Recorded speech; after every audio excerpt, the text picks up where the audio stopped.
What's going on, everybody? It's Neil from 2AF.com.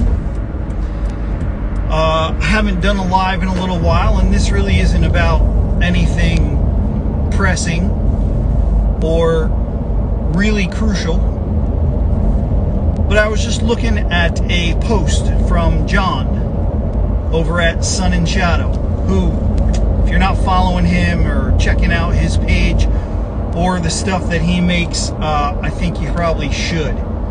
Man, super good guy, super good competitor, really nice products. The cheek riser they do was just featured in that HK416 tanidized video that we just put up.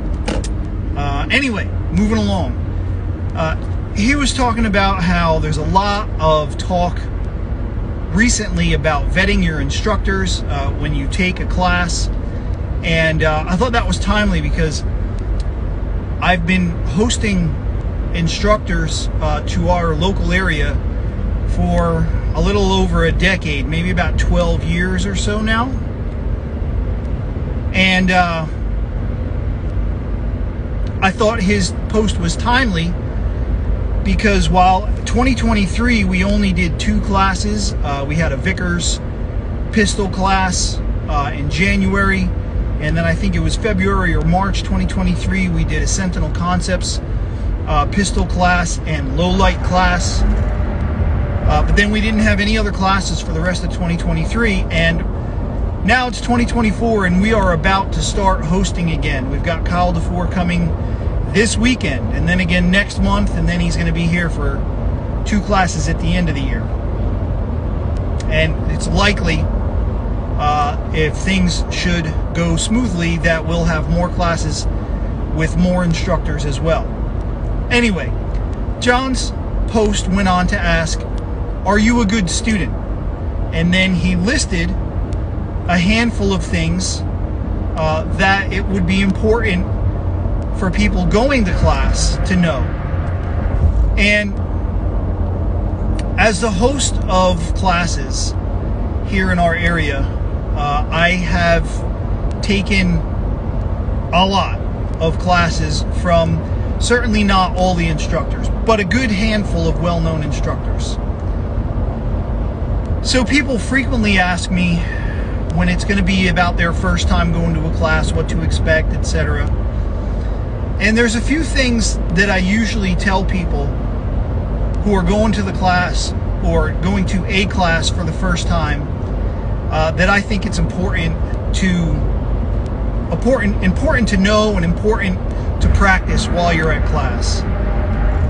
So one thing is be on time. Whatever time the instructor says to be there at that time or a little earlier, right? I've been to a lot of classes where the instructor said be here at X time and people show up an hour and a half or 2 hours early. Some instructors probably don't mind, but keep in mind some other ones they do. That time before class that they told you to be there, they're there usually with the host because they've got work to do. They've got to set up, they've got to coordinate some things, and it's tough to do that sometimes when you're there as early as some people like to come. So certainly be there on time, but I would suggest not being there unusually early. 30 minutes is probably fine. It's plenty of time for you to get to do what you need to do before class. Jam mags, put on your gear, get some oil on your gun, greet the instructor if you haven't met him yet, or even if you have, say hey again. That 30 minutes is probably plenty of time to get all that done. And keep in mind, while some instructors probably do not mind you being there early, there are others that, like I said, that they would prefer you not be there too early because they've got work to get done.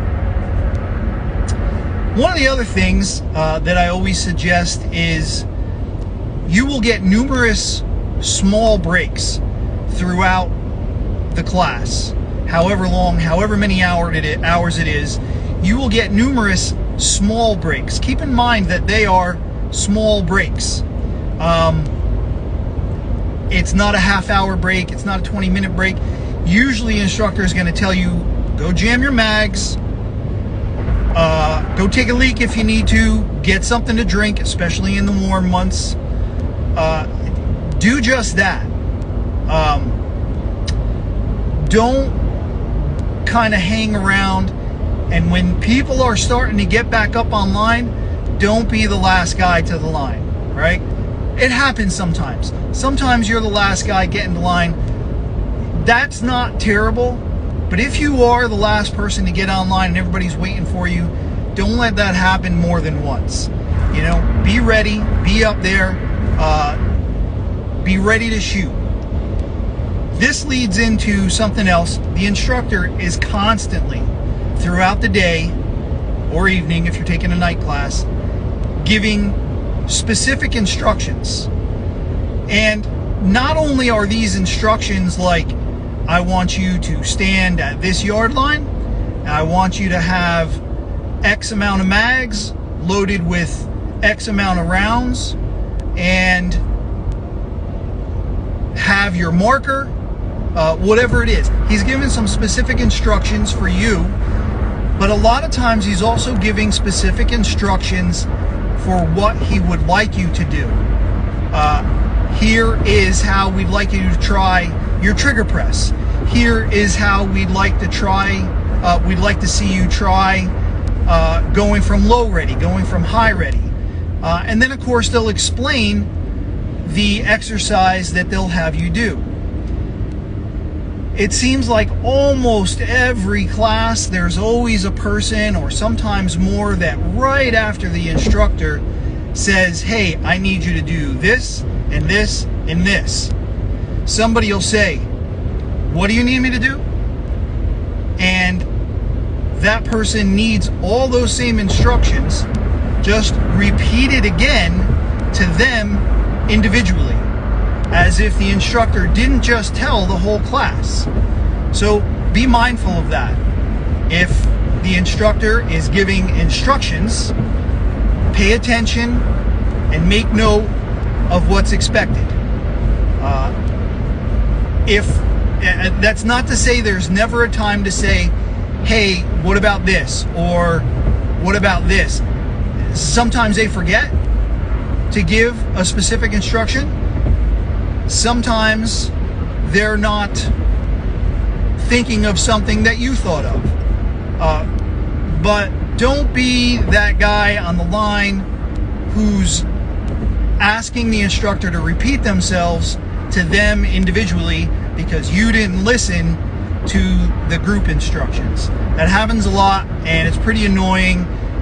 I swear to God, sometimes people do it almost every other drill or something like that. You have no idea how much time that adds to a class when you're asking to have the same instructions that the instructor said told to you individually, especially if it's a bunch of times. You have X amount of time on the range. These instructors, at least good ones, the ones that I've been to, the ones that we host, they've got it down. They know how much time they have. They know how much time what they want to teach takes, and it's all accounted for. Certainly there's some room for error because that always happens, but man, if you're asking to have instructions repeated to you individually time after time after time, that will really eat into that class. Pretty much all the instructors are going to send out an email ahead of time saying what's expected of you, what you should have, what you should bring, and what you don't need. So pay attention to that. If the instructor says, I need you to have a bottle of spray glue, show up with a bottle of spray glue. If they say, I need you to show up with X amount of mags, don't show up with less than that. More is fine, that doesn't matter, but don't show up with less. If the instructor says in their email, we need you to have an eye and ear protection, obviously. A popular one is like a Sharpie marker. Come with all that stuff. Be prepared. These list of instructions and lists of things you need, have been made by these instructors after countless classes and them being familiar with what each student is going to need. The points that they put on there, the items that they're asking you to bring, like I said, they're on there for a very specific reason. It's probably because they're going to ask you to have that at some time during the class. You know, people at classes are great. If you don't have something, you're going to find somebody who's going to be able to loan you one. But if possible, you know, don't be that guy who's asking for everything. Alternately, be that guy who can offer to help somebody with a marker, with some spray glue or whatever. Because, you know, there's always going to be somebody who doesn't listen and doesn't come with all that stuff that they need.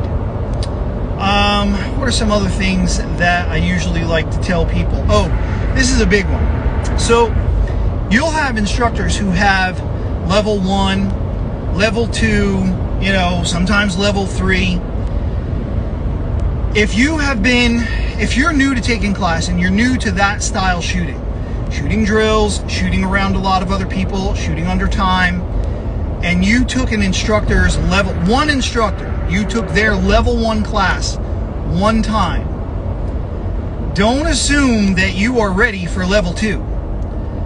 A level 2 class generally implies that you can go through a level 1 class and not have any problems.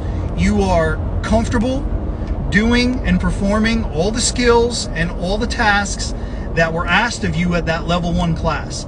So if you went through a level 1 class and it was a breeze, you were performing well, coming in under time, making the scores, chances are pretty good, yeah, you can take that level 2 class. But if you took that level 1 class and a lot of that was new to you, a lot of the skills were new to you, a lot of what they taught was new to you, don't think at the end of level 1 class that you're ready for level 2. You're probably not. If you had a hard time with some of the stuff at level 1 and you just skipped right, or you just went right to level 2 after that, you're probably going to be in over your head noticeably more. And I can't stress, like, when I say somebody gets in over their head, sometimes it's a danger to themselves and other people around them. So just be cautious of that. There is nothing wrong. I have seen professional shooters, people who shoot for a living, whether it's military or law enforcement, or just your casual shooter, your regular guy shooter. I have seen them take level 1 classes over and over and over and over again, literally dozens of times, for a bunch of reasons. So don't think that taking one class more than one time doesn't make sense. It makes a lot of sense. Typically speaking, things change from class to class. Even if you're taking the same class from the same instructor, there is likely to be new things covered. A lot of times it comes up from issues that a student has or a student's firearm has. Something new will come up and you'll do something new, usually as a result of that. Very infrequently is the same class from the same instructor exactly the same every time you take it. I can't say that that would never happen, but it's unlikely. Not to mention, you pick up new stuff all the time. Trust me, I've taken like some classes from some instructors a lot, and there's always new stuff. I mean, I don't know how many times I took Pat McNamara's pistol class. I mean, I could say I was probably to it at least 5 times, and he said the same thing every time, but maybe it was at that 6th time where it clicked and it made a difference and it made an improvement. And that wasn't because I wasn't listening. Maybe it was just because something happened. Something happened with me, something happened with my gear, something happened with my targets, whatever it is. You pick up new stuff in the same class from the same instructors all the time. If you enjoyed that class, you'll enjoy it again. Man, I think that's really all I got. So pay attention to the email that you get with the list of things that they'll want you to have. Show up on time. My suggestion would be don't be crazy early. You know, like I said, 30 minutes is usually plenty of time to get everything you have to do done, and it gives the instructor time to work on the range ahead of time, so everything's prepped by the time you get there. Don't be the last guy to the line all the time. It happens sometimes to all of us. If it happens, don't worry about it. But if it happens to you and you're the last one to the line and everybody was waiting for you, just make sure that that doesn't happen to you again. Because you'll notice if you start going to classes enough, there's frequently somebody who's always the last guy to the line. We're always waiting for them to get there. And, you know, it's eating into our shooting time. Don't ask after the instructor gives a specific set of instructions. Listen and make sure if you have a question that it wasn't already answered. Please don't take this as me saying don't have questions, don't ask questions. I'm not saying that at all. Please ask questions, but just make sure the questions that you're asking weren't just covered in their instructions.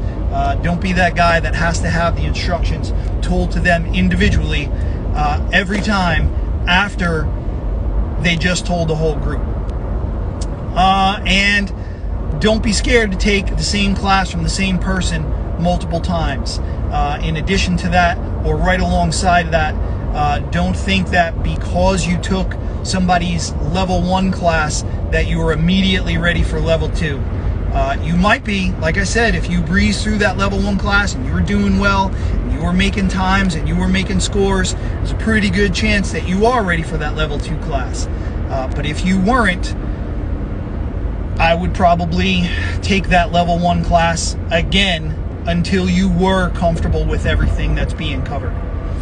I think that's about it. If you have any questions about taking classes, feel free and hit me up. Get on 2af.com and sign up for email notifications. We'll let you know when there's openings for classes that are coming to our area.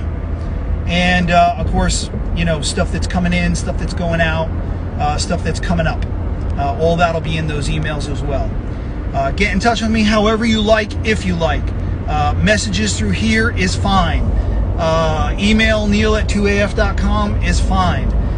Give me a call or a text. My work number is 904-593-6922. Call or text, that's fine. Message through the website, fine. Whatever. Get in touch with me however you can. I'll always be happy to help. All right, that's about all I got for you. I hope you get out and get some classes and get some training in. And man, I hope that maybe we'll see some of you guys on the range. Thanks again. It's Neil from 2af.com.